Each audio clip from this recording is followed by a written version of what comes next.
Hai guys, di video kali ini aku bakal ceritain film seru yang diperankan Mas Ganteng Jo In Sung.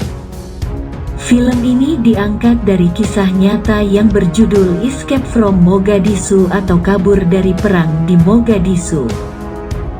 Tapi sebelumnya jangan lupa subscribe, like, dan komen channel ini ya guys, supaya aku tambah semangat ceritain film-film yang seru dan inspiratif lainnya.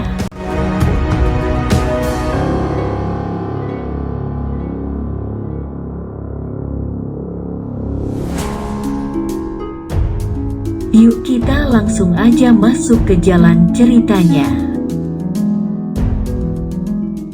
Tahun 1990 diawali oleh seorang Mas Ganteng yang membawa koper bernama Konselor Kang sedang menunggu jemputan dan terlihat sedikit kesal. Beberapa saat kemudian mobil jemputan pun datang. Dia adalah Duta Han Sin Sung bersama sekretaris Gong dan juga drivernya yang bernama Suama. Duta Han segera mengambil koper yang berisi hadiah untuk diberikan kepada Presiden Bare. Di perjalanan mereka dihadang sekumpulan perampok, koper pun direbut serta ban mobil mereka ditembaki. Akhirnya Duta Han memutuskan untuk berlari ke gedung istana demi pertemuan pentingnya dengan Presiden Bare.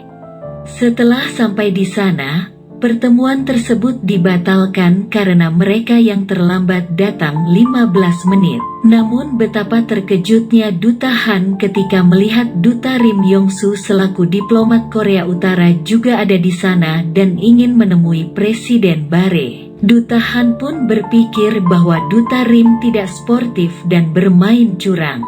Dan benar saja, ternyata perampokan tersebut memang karena ulah dari Konselor Tae Joon-gi anak buahnya Duta Rim. Di kediaman Duta Han, Konselor Kang mengatakan bahwa Korea Utara telah menjual senjata ilegal. Padahal 2 jam sebelumnya Mas Ganteng telah menemui reporter dan menggiring opini bahwa Korea Utara telah menjual senjata ilegal kepada pemberontak. Hal itu sengaja dilakukan agar Presiden Bare memihak Korea Selatan dan bukan pada Korea Utara. Keesokan harinya Duta Han dan Konselor Kang berjumpa dengan Bapak Menteri Luar Negeri Somalia dan memberitahu berita tentang Korea Utara yang mempersenjatai pemberontak. Namun nampaknya Bapak Menteri tidak peduli.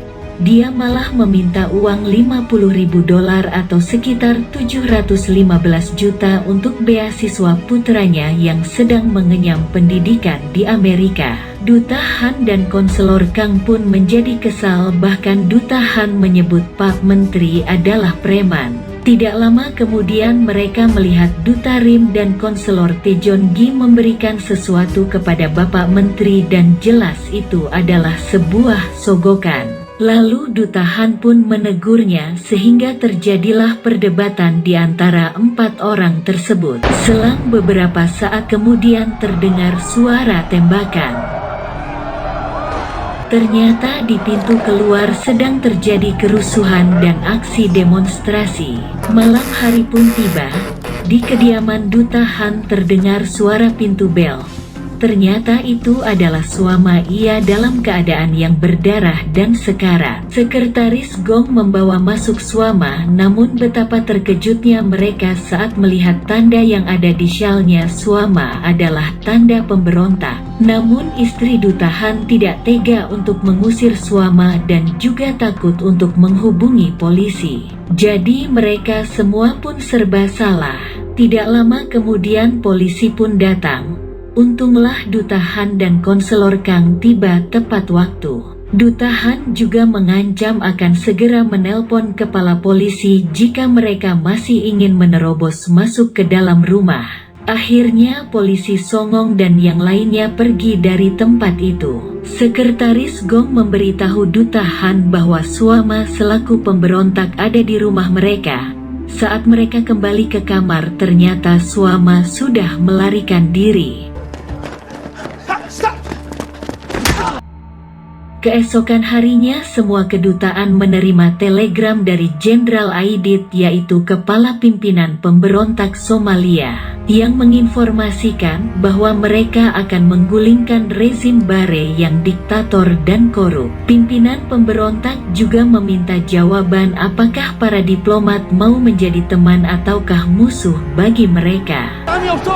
지금 저 비행기표 구할 브로커를 만나야 돼. 돈 찾았어? 달러. 아니 장갑놈들까지 다 튀었다는데 방법이 없어. Para warga Somalia melempari botol api dan benda-benda berbahaya lainnya di kediaman diplomat Korea Utara dan Korea Selatan. Salah satu staf duta Han memberitahu bahwa telepon dan telegram sudah terputus dan tidak terkoneksi lagi.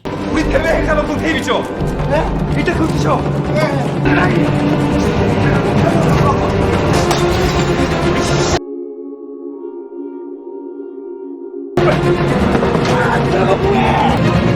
아살람알라이쿰. 안녕하십니까? 저 멀리 대한민국에서 왔습니다. Namun tiba-tiba para polisi dan anggota lainnya pun datang. Mereka mulai memukuli dan menembaki warga dengan kejam.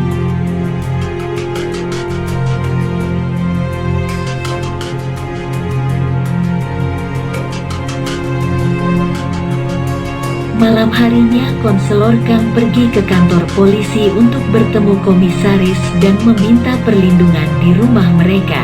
Ia dihadang oleh polisi Songong dan dilarang menemui komisaris kepolisian. Konselor Kang naik pitam sehingga dia pun ditodong pistol. Akhirnya konselor Kang juga mengancam polisi Songong. Jika pemberontak berhasil merebut kedutaan Korea Selatan, maka pemerintah Korea Selatan pun tidak akan tinggal diam, bahkan polisi Songong itu akan berada dalam masalah besar. Dan akhirnya beberapa polisi pun dikerahkan untuk melindungi kediaman diplomat Korea Selatan. Beberapa hari kemudian para pemberontak berhasil memasuki Mogadishu.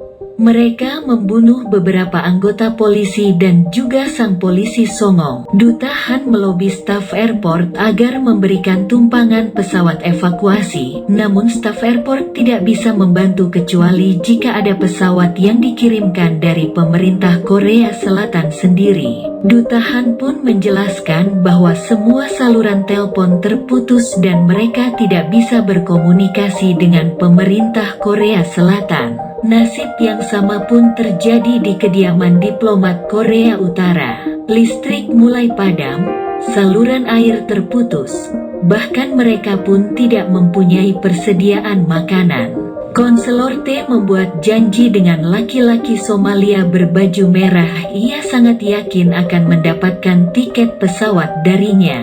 Namun ternyata laki-laki berbaju merah itu adalah seorang pemberontak. Mereka merampas semua barang yang ada di sana dan mulai berlaku tidak sopan terhadap wanita. Konselor T pun marah dan berteriak, tapi ia lalu dihajar habis-habisan oleh para pemberontak. Setelah para pemberontak pergi, Duta Rim memutuskan untuk meminta bantuan ke kedutaan Cina.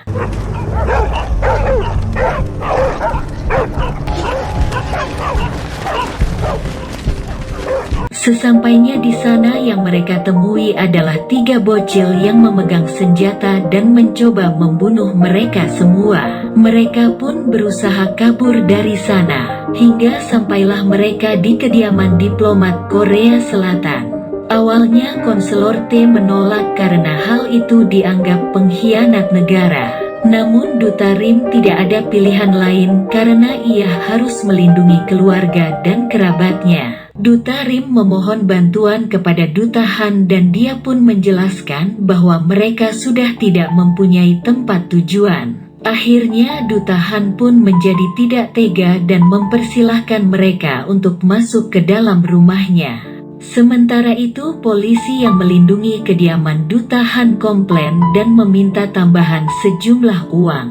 Karena konselor Kang tidak sanggup memenuhi keinginan mereka, ia lalu membiarkan para polisi mata duitan itu pergi. Saat makan malam, Duta Han menukar nasinya kepada Duta Rim agar tidak ada kecurigaan di antara mereka semua. Sementara itu konselor Kang mengambil kamera dan memfoto aksi makan malam tersebut. Namun hal itu diketahui oleh konselor T. Beberapa saat kemudian, Duta Han memberikan obat insulin untuk Duta Rim dan dari sanalah tercipta komunikasi yang baik. Namun tiba-tiba terjadilah baku hantam antara Mas Ganteng versus konselor T.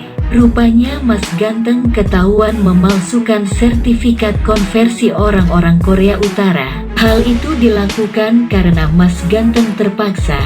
Dia takut jika bersama orang-orang Korea Utara akan melanggar undang-undang Korea Selatan. Kedua diplomat itu akhirnya mencari jalan keluar bersama. Malam itu mereka mendapatkan sebuah rencana. Duta Han mengunjungi kedutaan Italia, sedangkan Duta Rim mengunjungi kedutaan Mesir.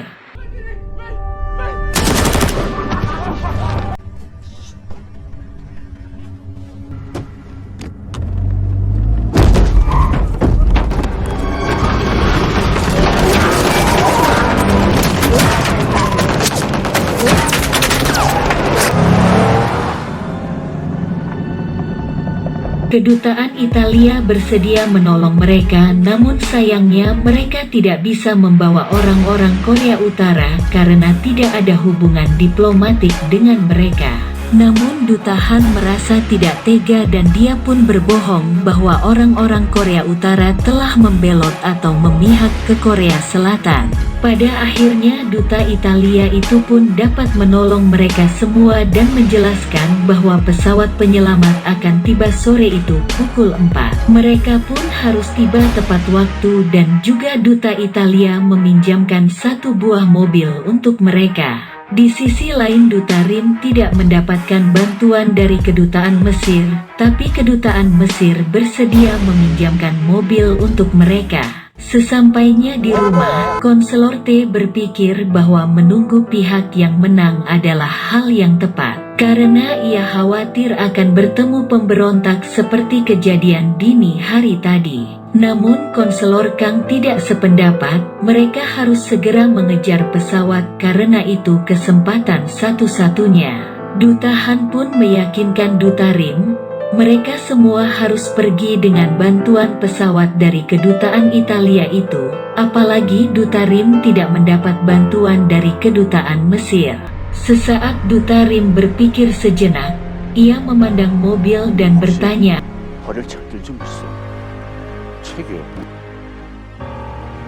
mereka semua pun segera bergegas, semua buku-buku dikeluarkan dan pintu dijatuhkan dari lantai atas. Kan itu saja, kain serta baju-baju diisi oleh tanah dan semua barang-barang yang bisa menutupi sisi mobil dikumpulkan dan ditempelkan di mobil. Azan asar pun tiba. 다들 서두르라. 야 대사관에서 우사히 만납시다. 4 mobil pun melaju dengan pelan dan sangat hati-hati. Tibalah mereka di pos pertama di mana terdapat pasukan militer Somalia. Dengan hati-hati konselor Kang menunjukkan paspornya kepada sang anggota. Namun karena panik sekretaris Gong melakukan sebuah kesalahan, kain bendera putih miliknya terlepas sehingga kayu yang dipegang oleh sekretaris Gong dikira senjata.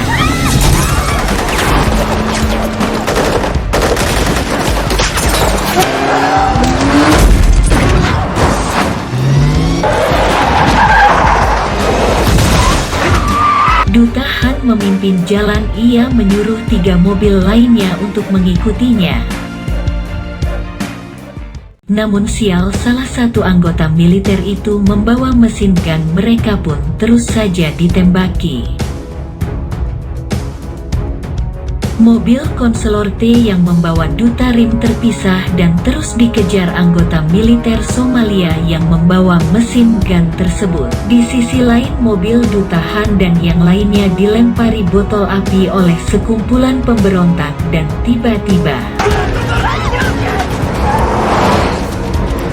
Mas Ganteng yang melihat hal itu mengejar mobil Duta Han dan berteriak menyuruh Duta Han untuk menginjak rem. Dan dengan sigap Mas Ganteng menabrakkan mobilnya, seketika sang pemberontak pun terlempar keluar. 3 mobil telah sampai di kedutaan Italia, tapi tiba-tiba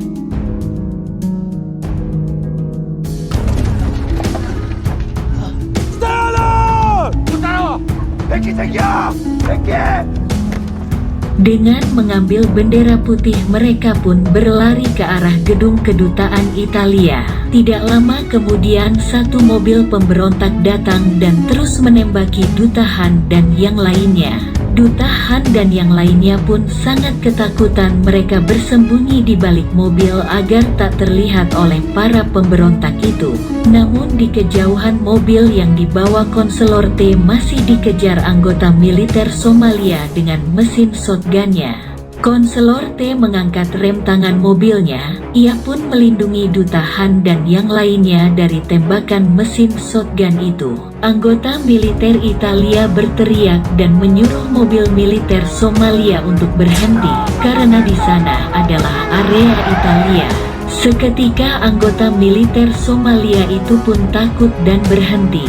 Duta Han membuka pintu mobil dan menyuruh Duta Rim untuk keluar dari mobil itu. Namun tiba-tiba ternyata Sekretaris T tertembak mesin shotgun militer Somalia itu, dan dia pun meninggal dunia.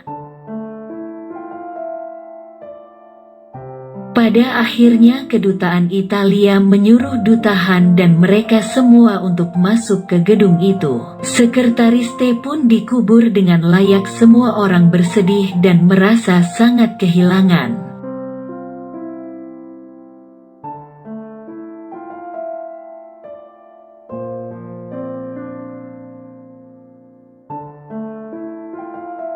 Di dalam pesawat Duta Rim mengungkapkan rasa terima kasih yang amat mendalam kepada Duta Han. Pada akhirnya pesawat pun tiba di Bandara Kenya. Semua orang yang berada dalam pesawat merasa sangat bahagia. Akhirnya mereka bisa kembali pulang ke negaranya masing-masing. Saat Konselor Kang dan Duta Han melihat keluar jendela, ternyata tim intelijen Korea Selatan akan menangkap orang-orang Korea Utara yang telah membelot ke Korea Selatan. Seketika Konselor Kang dan Duta Han menyuruh Duta Rim dan lainnya untuk tidak saling melihat dan mengenal saat mereka turun dari pesawat. Orang-orang Korea Selatan harus turun lebih dahulu, sedangkan orang-orang Korea Utara turun belakangan. Duta Han dan yang lainnya saling mengungkapkan salam perpisahan terakhirnya, dan mereka pun sangat bersedih harus berpisah dengan cara seperti itu. Saat mereka turun dari pesawat, sang intelijen Korea Selatan masih sibuk mempermasalahkan pembelot dari Korea Utara dan ingin menangkap mereka semua. Duta Han dan Konselor Kang tidak kehabisan akal. Mereka berdua pun mengalihkan pembicaraan dan perhatian Bapak intelijen tersebut untuk melindungi Duta Rim dan kerabatnya. Akhirnya orang-orang Korea Selatan dan orang-orang Korea Utara mengambil jalan terpisah.